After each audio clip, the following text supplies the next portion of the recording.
Και για τις πόλεις μας έχουμε πει κάτι πάρα πολύ σημαντικό. Αυτό το λέμε από την πρώτη μέρα, αυτό το λέμε από τη μέρα που και εγώ προσωπικά πάλεψα μαζί με το υπόλοιπο Πασόκ, με τη στήριξη του Γιώργου Παπανδρέου, για να πούμε ότι είχαμε πει κάποτε πως πρέπει να χτίσουμε ένα μέρος του ελληνικού για να φτιάξουμε ένα πάρκο. Δεν γίνεται πια. Καήκαμε. Δεν έχουμε ελεύθερους χώρους. Πρέπει να προστατεύσουμε αυτή την πόλη που έχει λιγότερα από 2,5 τετραγωνικά μέτρα πράσινο ανακάτοικο. Και είπαμε αυτή τη θέση. Και βγήκαμε μπροστά στην κοινωνία. Βγήκαμε εδώ στο Γαλάτσι και είπαμε ότι οι Ολυμπιακές εγκαταστάσεις φτιάχτηκαν με κόπο και με πάρα πολλά έξοδα και με πάρα πολύ κόστος από τον κάθε Έλληνα πολίτη. Δεν είχε κανένα δικαίωμα αυτή η κυβέρνηση να περάσει ένα νόμο το 2005 και να κάνει όλες αυτές τις εγκαταστάσεις που θα έπρεπε να κοσμούν την Αθήνα, που θα έπρεπε να είναι χώροι άθλησης, χώροι αναψυχής, χώροι επισκέψιμοι, να τους κάνει εμπορικά κέντρα. Δεν λείπουν εμπορικά κέντρα στην Αθήνα πολύ περισσότερο από όσο λείπουν οι χώροι άθλησης, οι χώροι πρασίνου.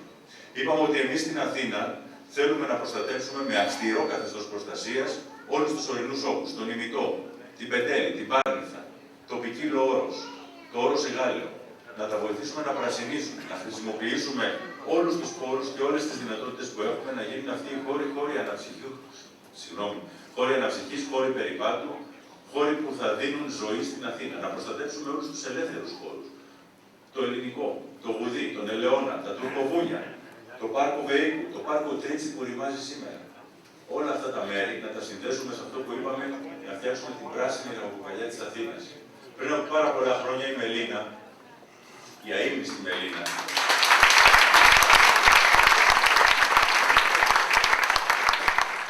η Μελίνα είχε πει ότι η Αθήνα είναι η κοιτίδα του πολιτισμού. Πρέπει όλα αυτά τα πολιτιστικά μνημεία που έχουμε, όλους τους αρχαιολογικούς χώρους να τους ενοποιήσουμε, να γίνει η ενοποίηση των αρχαιολογικών χώρων, για να αναδείξουμε αυτό που είναι γνωστό για το οποίο είναι γνωστή η Ελλάδα σε όλο τον κόσμο. Σήμερα λέμε ότι πρέπει να ενοποιήσουμε τους χώρους πρασίνου, πρέπει να υπάρχουν διάδρομοι, πρέπει να συνδεθούν μεταξύ τους για να πάρει μια ανάσα αυτή η πόλη. Να μπουν μαζί οι ελεύθεροι χώροι, οι περιαστικοί όχοι, το θαλάσσιο μέτωπο και τα Ολυμπιακά κινητά, όσα σώζονται τουλάχιστον, και να πρασινίσουν για να δώσουμε μια ανάσα στους πολίτες. Όλα αυτά είναι το όραμα του Πασόκ για ένα διαφορετικό αύριο που παράγει θέσεις εργασίας, που παράγει πλούτο, που παράγει ποιότητα και τελικά ανεβάζει την εικόνα της χώρας μας στο διεθνές στερέωμα. Μια εικόνα η οποία μετά τους Ολυμπιακούς Αγώνες άρχισε να διορισταίνει, να πέφτει και σήμερα να είμαστε για δεύτερη φορά σε επιτήρηση, να τρέχουμε πίσω από την Ευρωπαϊκή Ένωση και τον κύριο Αλμούνια και να παρακαλάμε σαν τους διακονιάριδες, κοιτάξτε να είστε λίγο ευγενικοί μαζί μας. Δεν είναι αυτή η θέση της Ελλάδας. Μας προσβάλλει όλους αυτό. Είναι η θέση που μας κάνει να μην είμαστε περήφανοι, να βγαίνουμε σε άλλες χώρες και να λέμε είμαι Έλληνας. Αυτό πρέπει να σταματήσει. Και για να το κάνουμε αυτό χρειάζεται να έχουμε απόφαση, χρειάζεται να έχουμε σιγουριά ότι αυτό που κάνουμε είναι αυτό που θέλει ο κόσμος. Εμείς το δοκιμάσαμε. Συζητήσαμε για την πράσινη ανάπτυξη, συζητήσαμε για τα προγράμματα του Πασόκ και είδαμε και το βλέπουμε και αυτές τις μέρες προεκλογικά ότι ο κόσμος αναζητάει αυτή την ελπίδα. Θέλει να πάμε μπροστά. Ο κόσμος δεν μπορεί να ανέχεται η Ελλάδα που έχει όλες αυτές τις αξίες να είναι μία από τους τελευταίους τροχούς της αμάξης στην Ευρωπαϊκή Ένωση. Θέλει να πάει μπροστά για να μπορούν τα παιδιά να βρουν δουλειά, για να μπορούν οι επιχειρήσεις να λειτουργήσουν. Και για να το κάνουμε όλο αυτό, φίλες και φίλοι, χρειάζεται και κάτι ακόμα.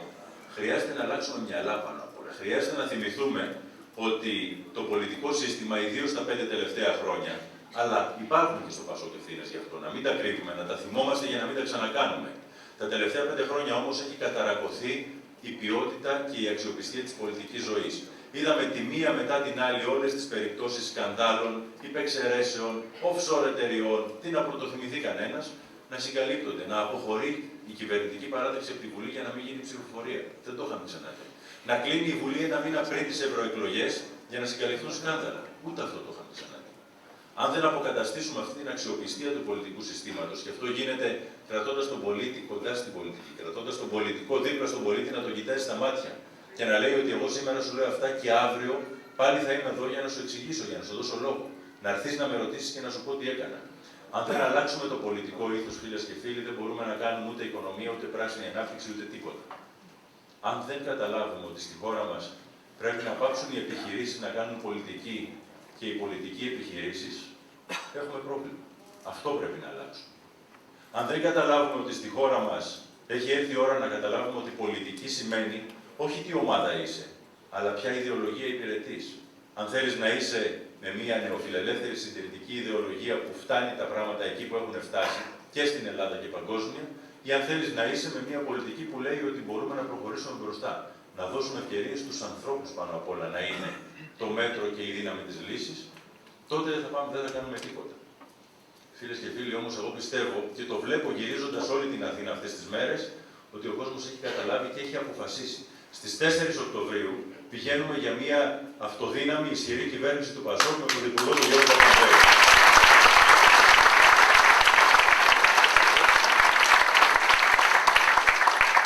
Και από τις 5 Οκτωβρίου αισθανόμαστε την συναίσθηση αυτής της ευθύνης. Της ευθύνης που λέει ότι όλα αυτά που ανακοινώσαμε σαν πρόγραμμα, που είπαμε 2 χρόνια τώρα, κάνοντας μια ισχυρή αντιπολίτευση και παλιότερα, πρέπει να τα κάνουμε έργο. Δεν περισσεύει ούτε μία μέρα και η ανοχή από τον κόσμο είναι μηδενική και δικαίως είναι μηδενική. Είναι μηδενική γιατί θέλει να δει το πολιτικό σύστημα να αλλάζει και γιατί θέλει να ξεκολλήσει η χώρα από αυτό το τέλμα. Υπάρχει όμως ένα τελευταίο πράγμα που θέλω να σας πω, ότι 4 Οκτωβρίου είναι 5 μέρες μακριά. Τα νούμερα που είδαμε στις τελευταίες επίσημες δημοσκοπήσεις δείξαν ότι το ΠΑΣΟΚ πηγαίνει πάρα πολύ καλά. Και νομίζω ότι έτσι είναι. Δεν έχω δει άλλες δημοσκοπήσεις, αλλά και να είχα δει στις έλεγα.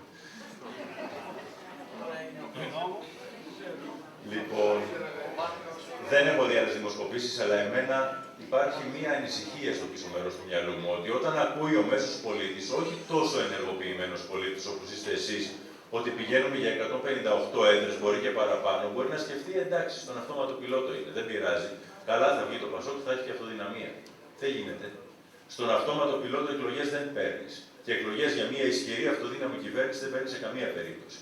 Αυτό που θέλω να σας πω, φίλες και φίλοι, είναι ότι το 0,00001% που έχει σημασία η ψήφος του καθενός μας για να πάρουμε την αυτοδυναμία μπορεί να είναι το κρίσιμο μέγεθος της μία παραπάνω έδρας.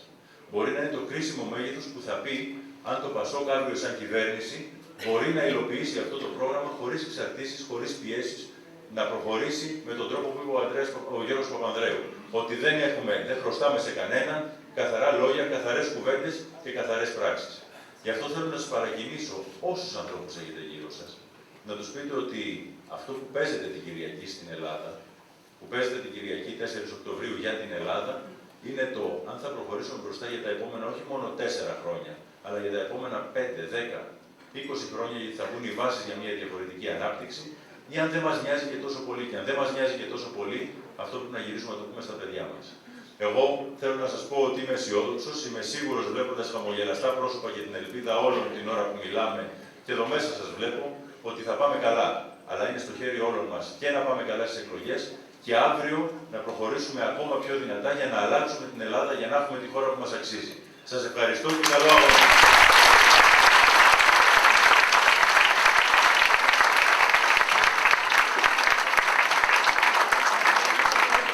Ευχαριστούμε θερμά τον κύριο Κουβέλη. Να πούμε ότι μαζί μας παραβρίσκεται και ο επικεφαλής της αξιωματικής αντιπολίτευσης του Δήμου Βύρων, ο κύριος Παναγιώτης Κόνσουλας, και τον ευχαριστούμε πολύ.